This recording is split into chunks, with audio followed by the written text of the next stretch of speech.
कौन से ऐसे फैक्टर हैं जो वर्तमान हालातों को सूट करते हैं और कांग्रेस के पक्ष में माहौल है?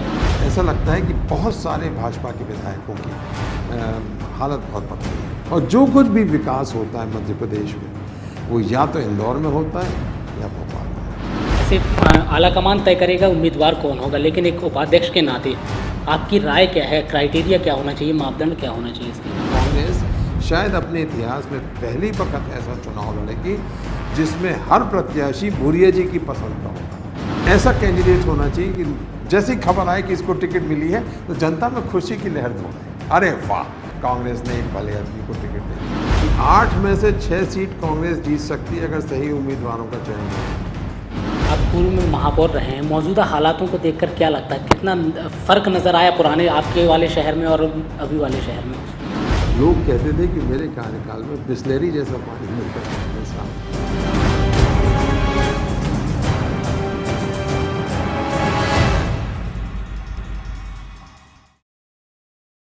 नमस्कार, डीजी न्यूज़ विशेष में आपका स्वागत है। मैं हूं वेंकटेश कोरी। प्रदेश के मुख्यमंत्री शिवराज सिंह चौहान की लोकप्रियता का ग्राफ लगातार बढ़ता जा रहा है, तो कांग्रेस सीएम उम्मीदवार को लेकर अपने पत्ते नहीं खोल रही है। कांग्रेस की ये तैयारी कहीं ना कहीं ये जाहिर करती है कि कोई या तो कोई रणनीति है या फिर अभी सियासी कोई मजबूरी उसकी हो सकती है। इन तमाम बिंदुओं पर हम बात करेंगे प्रदेश कांग्रेस के वरिष्ठ उपाध्यक्ष और शहर के पूर्व महापौर विश्वनाथ दुबे से। दुबे जी, बहुत बहुत स्वागत है आपका इस कार्यक्रम में। नमस्कार, आपके दर्शकों को भी नमस्कार, आपको भी नमस्कार। प्रदेश में भाजपा का एकमात्र चेहरा शिवराज सिंह चौहान, कांग्रेस में अकाल सा नजर आ रहा है, क्या वजह है? कांग्रेस में अकाल नहीं है, कांग्रेस में बहुत सारे चेहरे हैं, है ना। कांग्रेस के अंदर देखिए तो भूरिया जी का चेहरा तो है ही, अजय भैया का भी चेहरा है, राहुल भैया का, कहीं ना कहीं हरबंस सिंह जी का भी चेहरा है, कमलनाथ जी का भी चेहरा है, ज्योतिरादित्य का भी है, सुरेश पचौरी का भी है और अपने ये राजा दिग्विजय सिंह का भी चेहरा है। अब इसमें से कोई भी ऐसा चेहरा नहीं है जो कि शिवराज सिंह के चेहरे से कमज़ोर पड़ता हो, है ना।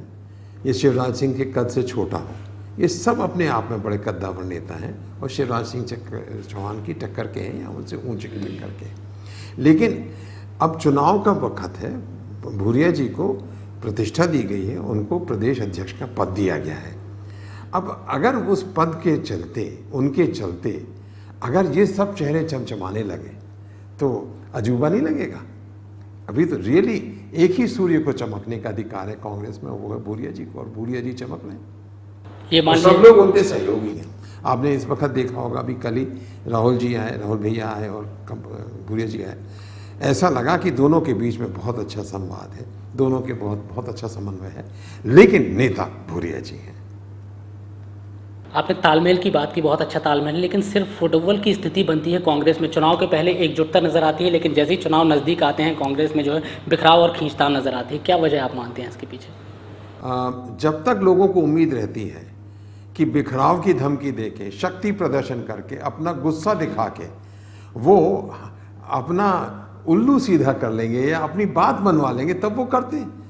जब उनको ये उम्मीद नहीं रहेगी कि उनके ये सब करने से कोई होगा, और मेरे ख्याल से आज की तारीख में राहुल जी की कांग्रेस है। राहुल जी की कांग्रेस में किसी ने मान मनौवल करने की कोशिश की तो उसको मनाया नहीं जाएगा, है ना। पार्टी के अनुशासन को पालन सबको करना पड़ेगा, वो सर्वोपरि है, चाहे कितना भी बड़ा नेता हो। इसलिए कांग्रेस शायद अपने इतिहास में पहली वक्त ऐसा चुनाव लड़ेगी जिसमें हर प्रत्याशी भूरिया जी की पसंद का होगा।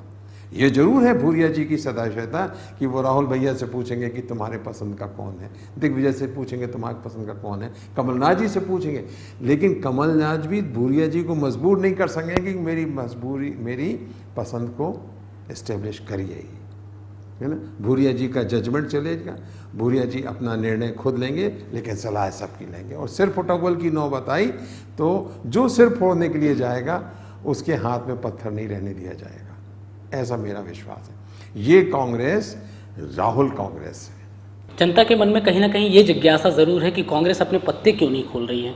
कौन होगा उम्मीदवार जनता के बीच जाना? बिल्कुल कोई संदेह की बात नहीं है कि इस चुनाव में सर्वाधिक शक्तिशाली भूमिका भूरिया जी करने वाले। भूरिया जी भी हो सकते हैं, उनकी ही होगी, इसमें कोई शक शुबा की गुंजाइश नहीं। सीएम कैंडिडेट भी वो होंगे?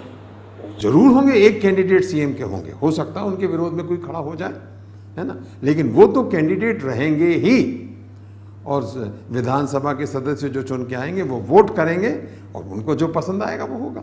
लेकिन भूरिया जी चुनाव ना लड़े, ऐसा नहीं हो सकता। वो चुनाव लड़ेंगे और दूसरा भी लड़ेगा जो उसको लड़ना होगा, है ना। अपन ऐसी अनहोनी की कल्पना ही क्यों करें कि भूरिया जी चुनाव नहीं लड़ेंगे, है ना। भाई प्रदेश अध्यक्ष है, उनका पहला अधिकार बनता है चुनाव लड़ने का, वो लड़ेंगे। आप लोगों से बातचीत के दौरान कभी इच्छा भी जाहिर की होगी या फिर आप लोगों ने कभी फोर्स भी किया होगा कि आप लड़िए, क्योंकि सब नहीं, हमने ये तो स्वाभाविक चीजें हैं, है ना। मनुष्य जब राजनीति में रहता है तो महत्वाकांक्षा लेके होता है। वो बहुत बड़ा बनने की महत्वाकांक्षा लेके, वो मनुष्य है तो उनके अंदर भी महत्वाकांक्षा होगी, और जो सर्वोच्च पद उनके लिए हासिल करने लायक है उसके लिए वो जरूर कोशिश करें। पार्टी का वैसे आकलन क्या है? पीसीसी की बैठकों में कई निष्कर्ष निकालते होंगे, बातचीत होती होगी, आकलन क्या है इस बार प्रदेश? हम लोग सब इस चीज़ पे विश्वास करते हैं कि इस वक्त सरकार हमारी बनेगी। इसका ये मतलब नहीं कि हम मेहनत नहीं करेंगे। इस वक्त हम इस तरह से मेहनत करेंगे जैसे पहले नहीं की थी हमने, है ना। बहुत अच्छे से मेहनत करेंगे, बहुत अच्छे से मेहनत करेंगे। चुनाव जीतने के लिए हम लोग जी जान लगाएंगे, ग्रास रूट लेवल पे काम करेंगे, नागरिक के स्तर पे काम करेंगे, कार्यकर्ता के स्तर पे काम करेंगे, कार्यकर्ता को साथ लेके काम करेंगे और जीतने का पूरा प्रयास करेंगे। और उसके लिए सबसे पहली भूमिका रहेगी, सबसे पहला कर्तव्य रहेगा अच्छे उम्मीदवार का चयन। इस वक्त चुनाव में चयन करते वक्त चूंकि सारे लोगों की इच्छाएं भूरिया जी अपने आप में समाहित करके फिर निर्णय लेंगे, और चूंकि जो आजमाइश नहीं होगी, इसलिए मुझे पूरा विश्वास है और मैं प्रेडिक्ट कर सकता हूँ, ब्राह्मण की भविष्यवाणी है कि उम्मीदवारों का चयन सही होगा, और जो उसमें जनता में भी खुशी आएगी, उन उम्मीदवारों को देख के कांग्रेस में भी खुशी की लहर आएगी। ऐसे कैंडिडेट्स लाएंगे जिनके व्यक्तित्व के आसपास समन्वय हो सके, जिनका व्यक्तित्व बिखराव लाने वाला नहीं हो, समन्वय लाने वाला हो, और फिर वो लोग चुनाव लड़ेंगे सबके सहयोग से। एक सर्वे की बात की जा रही है, उसमें मौजूदा विधायकों की स्थिति, परिस्थितियों का आकलन किया गया है, क्या कहता है ये सर्वे? सर्वे में ऐसा लगता है कि बहुत सारे भाजपा के विधायकों की हालत बहुत पतली है, और होना भी चाहिए। हालत पतली होना चाहिए, और अगर उनकी हालत पतली नहीं है तो आप अपना कर्तव्य पूरा, दायित्व पूरा नहीं कर रहे हैं, हम अपना दायित्व पूरा नहीं कर रहे हैं, और न्यूज़पेपर अपना दायित्व पूरा नहीं कर रहे हैं। क्योंकि इस वक्त जिस लेवल पे और जितने विविध तरीकों से भ्रष्टाचार हुआ है, भ्रष्टाचार का मतलब क्या होता है?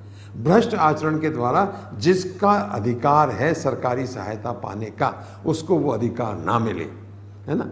मैं उदाहरण दूं इस चीज़ का, बिल्कुल, है ना।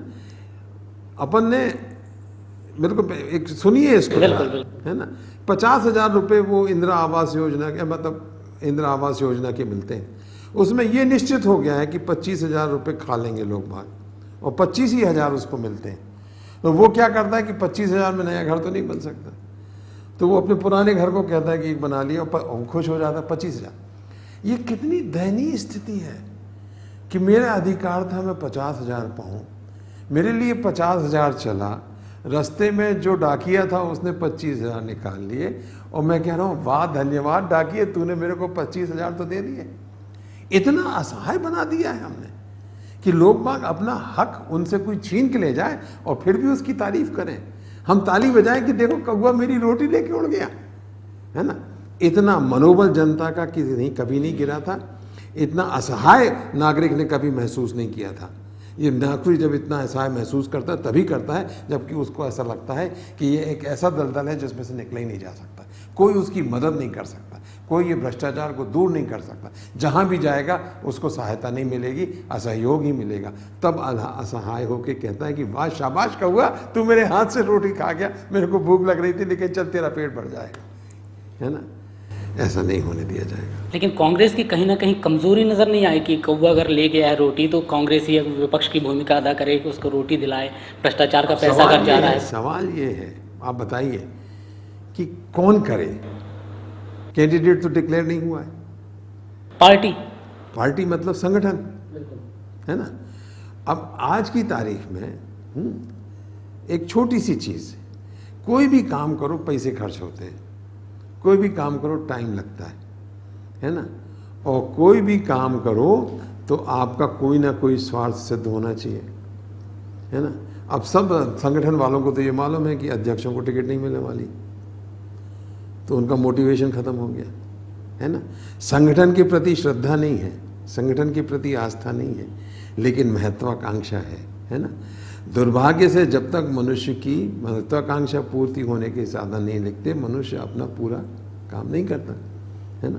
तो ये थोड़े दिनों में ही माहौल बदलने वाला है, क्योंकि अब हर विधानसभा कॉन्स्टिट्यूंसी में 10-10, 20-20 लोग एकदम से सक्रिय हो जाने वाले हैं, जो कि इस दौड़ में आने वाले हैं। आप मानते हैं कमजोरी की एक वजह संगठन के अध्यक्ष, संगठन के हाथ में जिनके हाथों में संगठन की कमान, उनकी निष्क्रियता है? निष्क्रियता तो ना कहें अपन, क्योंकि बेचारे कहीं ना कहीं सक्रिय तो रहते हैं, लेकिन उतना स्ट्रांग मोटिवेशन, महत्वाकांक्षाओं की पूर्ति के लिए सक्रिय रहते हैं। हाँ, पर वो तो हर एक कोई रहेगा, है ना। और उनको अगर ये पता चले कि आज उन्होंने मेहनत की, तो उसका सिला उनको आज नहीं तो 5 साल बाद मिलेगा, तो जरूर मेहनत करेंगे वो।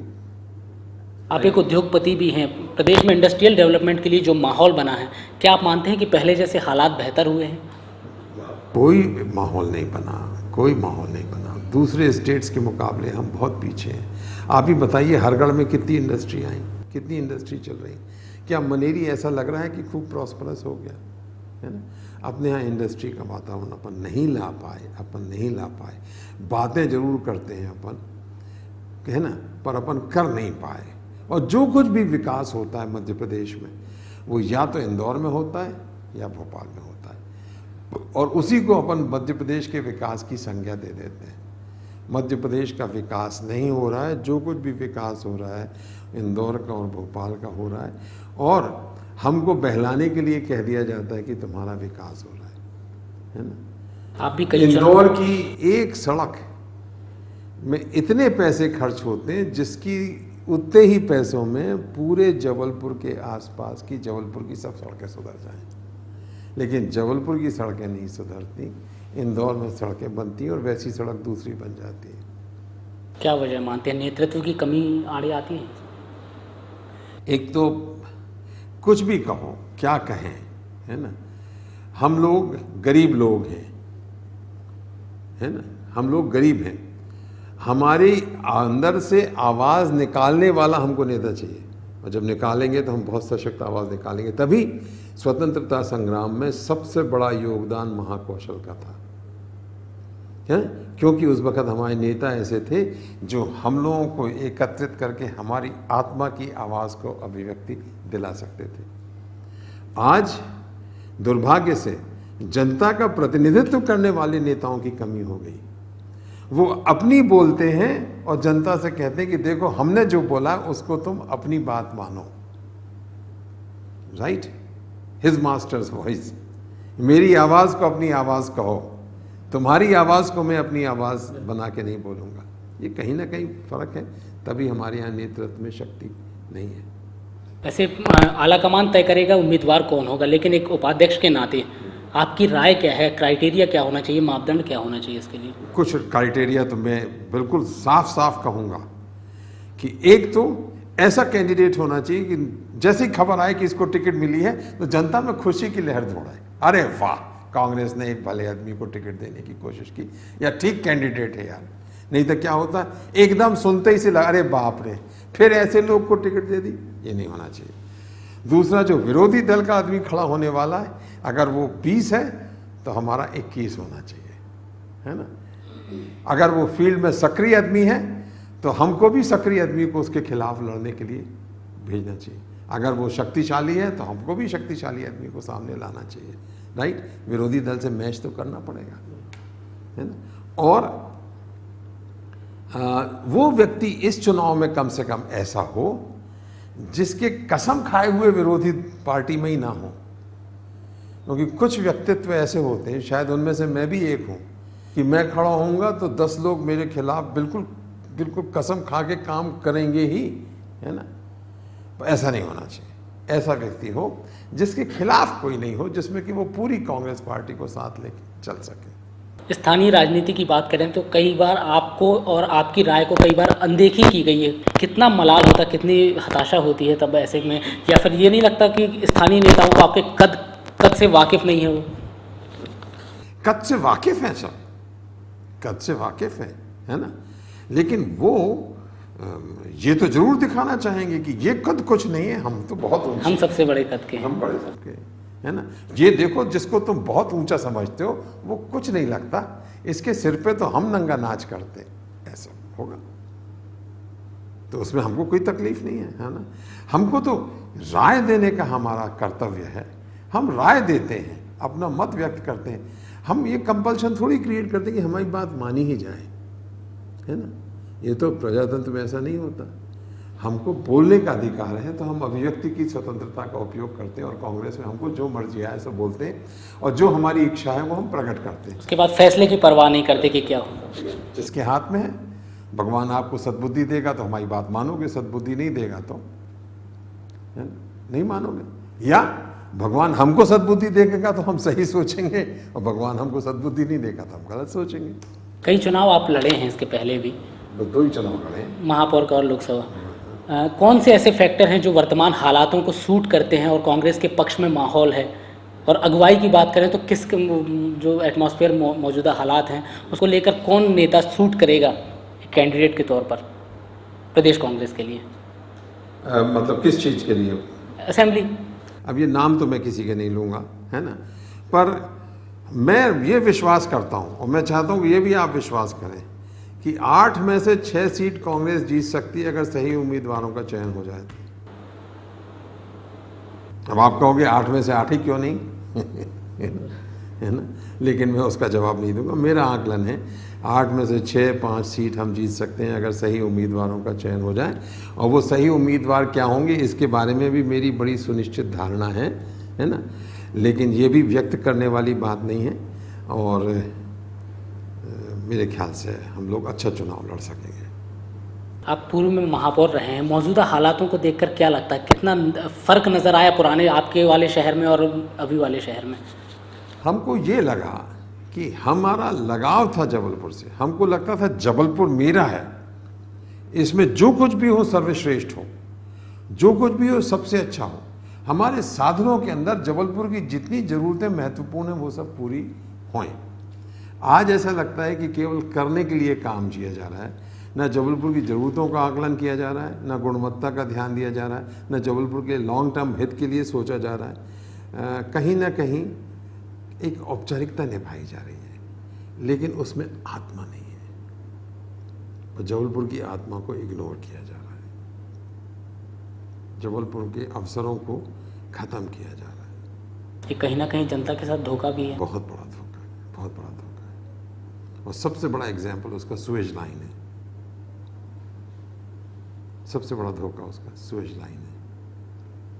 आज मैं लिमा गार्डन के पास से निकल रहा था, तो लिमा गार्डन के पास दुकानें बन गई और दुकानें बन गई तो वो बिक भी गई होंगी, और पैसे भी आ गए होंगे, और पैसे बिल्ला भी गए, लेकिन वो की वजह से जबलपुर में कौन से कॉर्नर में विकास हो गया जो कि जबलपुर को सुख दे, या जबलपुर की समृद्धि का परिचायक हो, या जबलपुर को सहूलियत दे, समझ नहीं आया। एक रिसोर्स अपना ख़त्म हुआ, लेकिन जबलपुर कहाँ है?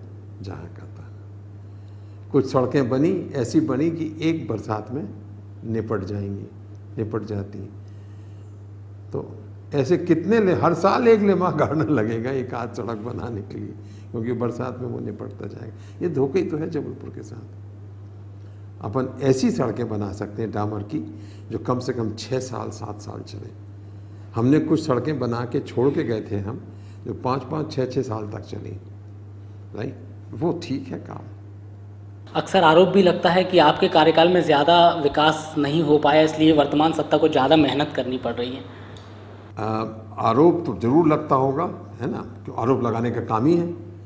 आजकल हमारा राजनीतिक विद्वेष है, प्रतिस्पर्धा है, तो हम कैसे कांग्रेसी अगर हम उनके ऊपर आरोप न लगाएं, और वो कैसे भाजपाई कि वो हम पे आरोप न लगाएं, है ना। तो आरोपों की तो बात का कोई महत्व नहीं है, वो तो आरोप लगाते रहेंगे, हम भी लगाते रहेंगे, वो भी लगाते रहेंगे। हकीकत क्या है ये जनता के ऊपर है वो आकलन करना। हमको क्या स्थिति मिली थी, उसमें हमने क्या किया, अगर जब हम चाहेंगी जनता तो हम जवाब देंगे, और जवाब देंगे तो हम बड़े सशक्त तरीके से जवाब देंगे, हमारे पास जवाब है उस चीज़ के। प्रदेश कांग्रेस के वरिष्ठ उपाध्यक्ष विश्वनाथ दुबे से हम चर्चा को जारी रखेंगे। यहाँ लेते हैं एक छोटा सा ब्रेक के बाद लौटेंगे तो ये जानेंगे कि कांग्रेस द्वारा निकाली जा रही परिवर्तन यात्रा से कितना परिवर्तन होगा। ब्रेक के बाद आपका एक बार फिर स्वागत है। चर्चा को आगे बढ़ाएंगे। कांग्रेस के वरिष्ठ उपाध्यक्ष विश्वनाथ दुबे हमारे साथ मौजूद हैं। दुबे जी, कांग्रेस इस समय परिवर्तन यात्रा निकाल रही है, गांव-गांव, घर-घर दस्तक दी जा रही है। कितने परिवर्तन की आपको उम्मीद है? बहुत बहुत, क्योंकि जो बोल रहे हैं वो सच बोल रहे हैं, वो झूठ नहीं है, बनाया नहीं है, ड्रामा नहीं है, हकीकत है ना। इसलिए उसका असर होगा, परिवर्तन होगा, सच है वो। जब भ्रष्टाचार की बात बहुत ज़्यादा हो रही है आजकल, उसकी बलात्कार की, और सचमुच बलात्कार बहुत है, और सामूहिक बलात्कार भी बहुत ज़्यादा है। तो ये बात लोगों को मालूम है कि ऐसा होता है। लड़कियां यहाँ से भगाई जा रही हैं, ये भी मालूम है, बुरा लगता है, सच बात है। राइट, मनरेगा में बेईमानी हो रही है, सबको मालूम है ना। मतलब इसमें तो कुछ किसी को बात ही नहीं, किसी भी आदमी से पूछोगे, है ना, प्राइम मिनिस्टर से साधारण नागरिक तक पूछोगे तो सबको मालूम है कि मनरेगा में बेईमानी हो रही है ना। बुरी बात है। राइट, जनता का किस तरह से रिस्पॉन्स है इसमें परिवर्तन यात्रा को लेकर? जनता का रिस्पॉन्स ये है कि एक तो जनता को अभी ये तो मालूम है कि भ्रष्टाचार हो रहा है, और ये भी इतना ही मालूम है कि भ्रष्टाचार हो रहा है। राइट, अभी उसको ये बताना बाकी है कि किस तरीके से हो रहा है, और ये बताना जरूरी है कि इस भ्रष्टाचार के प्रति तुमको आक्रोश व्यक्त करने का कर्तव्य है, ये धर्म है ना। आज कोई भी व्यक्ति भ्रष्टाचार की बात सुन के, कोई भी नागरिक भ्रष्टाचार की बात सुन के अगर उदासीन रह जाता है तो वो अपना धर्म का पालन नहीं कर रहा, क्योंकि नागरिक को भ्रष्टाचार की कहानी सुन के गुस्सा आना ही चाहिए, बलात्कार की कहानी सुन के गुस्सा आना ही चाहिए, और उसको अपना आक्रोश व्यक्त करना ही चाहिए कि ये बुरी चीज़ है, बहुत बुरा हुआ, इतना बुरा नहीं होना चाहिए, हम इसके खिलाफ हैं। ये आक्रोश के स्वर निकलने ही चाहिए, है ना। पर ये उनको बताना पड़ेगा कि इस तरीके से आक्रोश व्यक्त करो। हम केवल किस्से कहानी नहीं सुना रहे, आपके अंदर के जज्बात जागृत करने की कोशिश कर रहे हैं। और कांग्रेस पार्टी अपने लिए नहीं, देश में स्वस्थ वातावरण का निर्माण हो, जहां पे लोग शासन से शुचिता की कल्पना करें, उम्मीद करें, और अधिकार से डिमांड करें कि आप अगर राजनीति में हैं तो ईमानदार ही रहेंगे, गवर्नमेंट अधिकारी हैं तो केवल ईमानदारी रहेंगे। मैं कम से कम परिवर्तन यात्रा को इस परिप्रेक्ष्य में देखता हूँ। मैं जितना भी परिवर्तन यात्रा में भाग कर लूँगा, जब भी लूँगा, वो इसीलिए लूँगा कि मैं भूमिका बनाना चाहूँगा, एक प्लेटफॉर्म बनाना चाहूँगा। उस प्लेटफॉर्म पे चढ़ के साधारण नागरिक भी ये कहें ये चीज़ गलत हो रही है, ऐसी नहीं होना चाहिए। किस हर अपनी हमारी फ्लैगशिप योजनाएं हैं, इसके ऊपर तो आप लोगों को एक पूरा कार्यक्रम करना चाहिए, है ना। अब इसका कितना मजाक है कोरी जी, कितना मजाक है ना, कितना मजाक है। ये तो ऐसी बात है कि बचपन में कॉलेज हॉस्टल में रहते थे, और कभी किसी अच्छी जगह जाना हुआ तो अपने दोस्त से कहते थे यार तेरी कमीज दे दे, तेरी कमीज मैं पहन के जाऊँ, मैं इंटरव्यू दे आऊँ, फिर तेरे को उतार दूंगा। करते ना, आपने भी किया होगा कभी, है ना। कोई अच्छी चीज़ दूसरे की लेते थे और फिर उसको ले जाके शॉन मारते थे, फिर ला के तो दे देते। इसी तरह की चीज़ हो रही है। अब ये इंदिरा आवास योजना और मुख्यमंत्री आवास योजना, इसमें 50,000 मिलते हैं, उसमें 80,000 मिलते हैं। राइट, उसमें 80,000 में 50,000 कौन से हैं? केंद्र के जो इंदिरा आवास योजना के, है ना। और आपसे क्या कहते हैं कि तुम हमको 30,000 दो। सरकार क्या लेती है? हितग्राही से 30,000 लेती है, ताकि वो 50,000 में मिलके फिर 30,000 दे दें, तो क्या है 80,000 हो गए, है ना। मजाक है ना कि 50,000 ये दे रहे हैं, पर हम ये नहीं देना चाहते कि केंद्र दे रहा है, इसलिए 50,000 में 5 रुपये तुम और मिला दो तो हम तुमको 5,000 5 रुपये दे देंगे, है ना। मेरा कुछ नहीं किया, पर अब ये मेरी योजना हो गई कि मुख्यमंत्री, जो मुख्यमंत्री इस तरह की बाजीगरी करे, क्या वो नेता है ना। जिसको इस तरह से झूठ बोलना पड़े, क्या वो सत्यवादी है? क्या वो आदर्शवादी है? क्या देश में शुचिता की राजनीति ला सकेगा? ये है वेंकटेश, जो मैं बोल रहा हूं ये झूठ नहीं है, ये सच है। और जो ऐसा कर रहा है वो गलत है, खराब है, बुरा है, घुन लगा रहा है ना। के बाद भी जनता का इतना समर्थन, दो बार सत्ता सौंपना और तीसरी बार की फिर तैयार है ना। धीरे धीरे हम उनको समझ पा रहे हैं, और हमारा दोष है, हम उनको गाली तो देते हैं, लेकिन हम ये नहीं बोलते कि इससे नाराज होना तुम्हारा कर्तव्य इससे नाराज होना हमारा कर्तव्य है। देखिए, दशहरे पे अपन हमेशा रावण जलाते हैं, राइट? बिल्कुल। और उसके पहले अपन रामायण सुन लेते हैं, क्या रामलीला सुन लेते हैं, राइट? किसी बहुत होशियार आदमी ने दशहरा में रावण जलाने की कल्पना की होगी, जबकि अपनी रामलीला का खत्म हो जाता है, खत्म हो जाती है, उसके बाद ही होता है रामलीला के बाद। उन्होंने कहा होगा, तूने रामलीला सुन ली दद्दा, ये तो समझो कि रावण मारने की जिम्मेदारी तुम्हारी है, केवल किस्सा कहानी नहीं है। तो हमको भी अब राजनीति में दशहरा की प्रथा शुरू करनी है कि ये किस्से कहानी की बात नहीं है, अब आपको भ्रष्टाचार रूपी रावण को नष्ट करने की जिम्मेदारी है, इसलिए रामायण सुनाई गई थी। समझ रहे हैं ना आप? और ये हमने नहीं किया, हम करेंगे इस चुनाव में, कम से कम मैं तो करूँगा। ये तो रही प्रदेश सरकार की बात, आपने नगर निगम के कार्यों को का भी जिक्र किया। महापौर की अगर बात करें तो आप महापौर रहे, आपके कार्यकाल और वर्तमान कार्यकाल महापौर के रूप में कितना अंतर पाते हैं दोनों में? मैं उनके कार्यकाल के बारे में क्या कहूँ है, मैं तो अपने कार्यकाल के बारे में कह सकता हूँ, है ना। मेरे को, आप लोगों को मालूम है कि हर 2 महीने में तनख्वाह देने की तकलीफ होती थी। हर 2 महीने में मेरे को भोपाल जाना पड़ता था तनख्वाह के लिए, पैसे लाने के लिए, है ना। नगर निगम के साधनों का क्या हाल था ये आप मालूम। इसलिए मैंने जो कुछ भी किया, पैसे का अभाव रहने के बावजूद भी किया, है ना। इसके बावजूद भी मैंने आपको एक रोड दी, मॉडल रोड, जो कि पूरे मध्य प्रदेश के लिए मॉडल बनी। वो पहली सड़क इतनी चौड़ी, इतनी लंबी, इतनी अच्छी मध्य प्रदेश की कंक्रीट रोड बनी। उसके बाद बहुत जगह बनी, अपन ने पहली बनाई। मैंने गलियों का विकास किया, है ना, जो सदियों से जैसी गंदगी पड़ी थी, ये पड़ी थी। आप सब जानते हैं कि शहर की गली कूचों को कंक्रीटाइजेशन करना, ये मेरा एक बड़ी भारी उपलब्धि है। उसकी वजह से क्या हुआ, सड़कें तो ठीक हुई, चूंकि कंक्रीट की रोड डली इसलिए नाली भी बन गई, अब सफाई भी होने लगी, तो पूरा वातावरण का शुद्धिकरण हो गया, है ना। पूरे जबलपुर की, इनर जबलपुर की शक्ल बदल गई। मैंने पानी की दिक्कत नहीं होने दी। लोग कहते थे कि मेरे कार्यकाल में बिस्लेरी जैसा पानी मिलता था, इतना साफ, और मैं पानी की कमी नहीं हुई। जितनी क्षमता थी उससे 1.5 गुना ज़्यादा पानी मैंने दिया।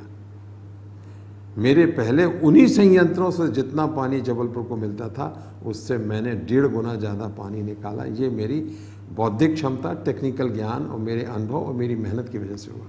जितने ट्यूबवेल मैंने जबलपुर में खुदाए, उतने पहले कभी नहीं खुदे थे। हैंडपम्प खुदाए, ट्यूबवेल खुदाए, जितने कुओं का रिस्टोरेशन मैंने किया, बावलियों का रिस्टोरेशन पहले नहीं हुआ था, उनमें पंप फिट कराए कि भाई निस्तार के लिए पानी मिल जाए। पीने के लिए पानी नहीं मिले तो कम से कम पीने के लिए पानी तो नल से हम देंगे, निस्तार के लिए पानी के मामले में मेरी उपलब्धि। इसके बाद लाइट की बात, 2 लाइट के लिए महापौर का सैंक्शन लगता था, और मेरे कार्यकाल में 100 ट्यूबलाइट और मर्क्यूरी मेरे पार्षदों के घर में रहती थी, जहाँ चाहे वहाँ लगवा दो। विकास के मामले में बाकी जनप्रतिनिधियों की भूमिका को किस रूप में देखते हैं, चाहे सांसद हों चाहे अन्य विधायक हों? मैं एक मजाक के लिए चीज़ बोलूँगा, आप उसको मानेंगे कि सही है।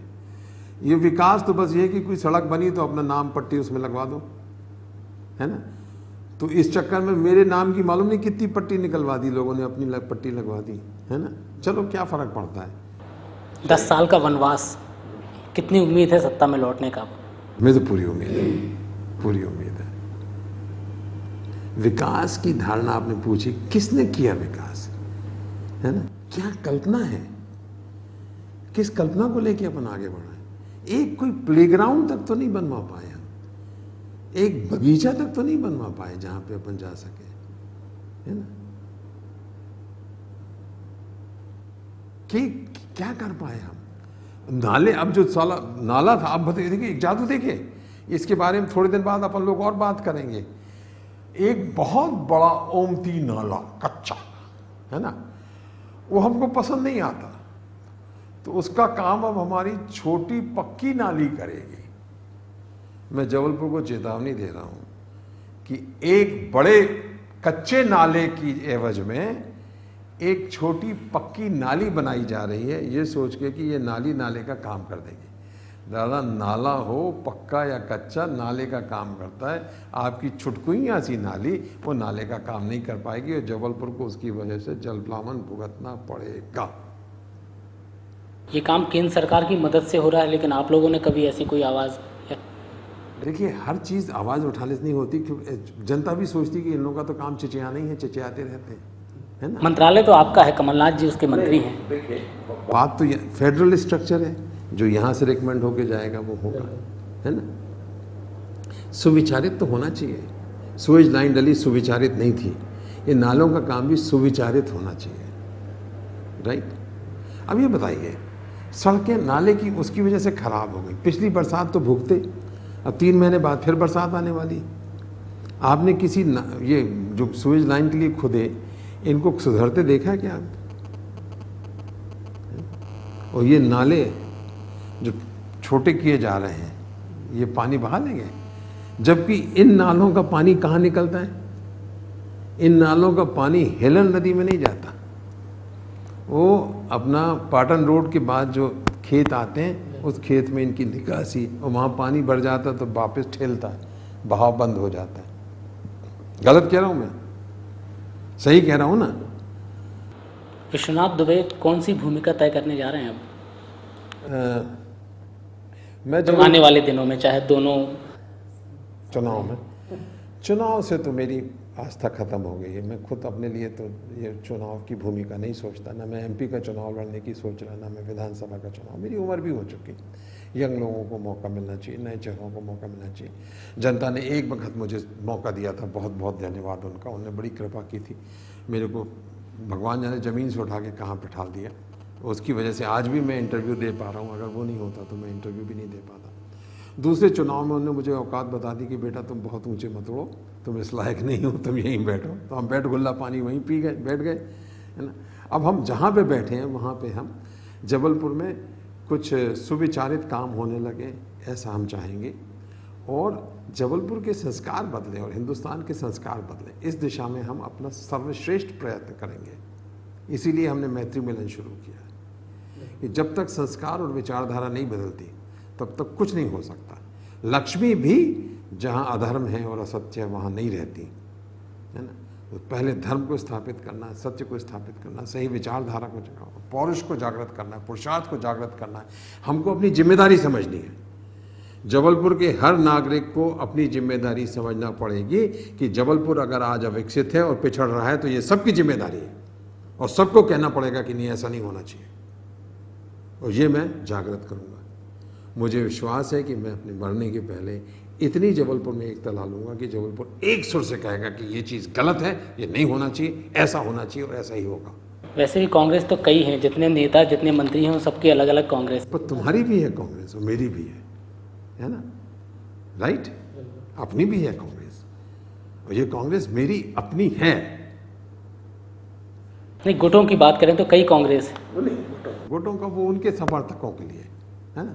अब जैसे किसी एक व्यक्ति विशेष का गुट है तो उससे मुझे क्या लेना देना। मैं तो उनकी इज्जत तभी, उनको कांग्रेसी तभी मानता हूं जबकि वो कांग्रेस में है ना। उनके गुट को मैं तवज्जो थोड़ी देता हूं। पार्टी के लिए नुकसानदेह गुट तो उनके लिए ग्रहण सरीका है कि चंद्र ग्रहण हो गया, वो गुट में है इसलिए वो पूरे चांद थे, गुट की वजह से क्या हो गया, मलिन हो गए, ग्रहण लग गया। वो सूर्य थे लेकिन गुट की वजह से उन्हीं में जिनका वो गुट है ग्रहण हो गया। ऐसे लोगों से निपटेंगे कैसे दुबे जी? लेकिन चुनाव है सिर पे, और ये जिम्मेदारी तो भूरिया जी की है। कहीं ना कहीं आप भी सुझाव रखने का हकदार हैं। आप भी, वो भगवान उनको सद्बुद्धि दे कि वो मुझसे पूछें, और भगवान मुझे सद्बुद्धि दे कि मैं अगर पूछ लिया तो आप अपनी तरफ से क्या कहेंगे? जरूर देंगे, सही सलाह देंगे उनको। कोई खाका तो राहुल गांधी ने खींच दिया, ये चलेगी भूरिया जी की। सब लोगों की बातें वो समाहित करके निर्णय लें, कितनी बड़ी बात है। शहर कांग्रेस और नगर निगम में भी कांग्रेस के पार्षद विपक्ष हैं, दोनों की भूमिका को किस रूप में आप देखते हैं? कहीं कमजोरी नजर आती है, कोई सुधार की कोई गुंजाइश आपको समझ में आती है?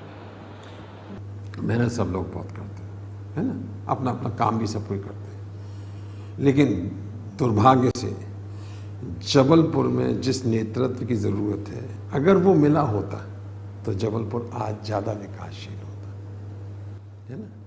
तो ये सब हम जितने भी लोग नेता कहलाने का दावा भरते हैं या दम भरते हैं, जिनको दम है, उन सब का ये दोष है कि हमको जितना चतुर, जितना शक्तिशाली, जितना पुरुषार्थी होना चाहिए था, उतने हम में से कोई नहीं है। और ये हम सब नेताओं की और हम सब जनप्रतिनिधियों की कमी है, खामी है। दुबे जी, डीजी न्यूज़ से खास चर्चा में आप शामिल हुए, बहुत बहुत धन्यवाद। आपको भी बहुत बहुत धन्यवाद कि आपने मुझे अपने मन की बातें कुछ कहने का मौका दिया। ये थे प्रदेश कांग्रेस के वरिष्ठ उपाध्यक्ष और पूर्व महापौर विश्वनाथ दुबे, जो कांग्रेस की रणनीति को लेकर हमसे अपनी बात कह रहे थे। खबरों का सिलसिला डीजी न्यूज़ पर जारी रहेगा, आप देखते रहिए डीजी न्यूज़।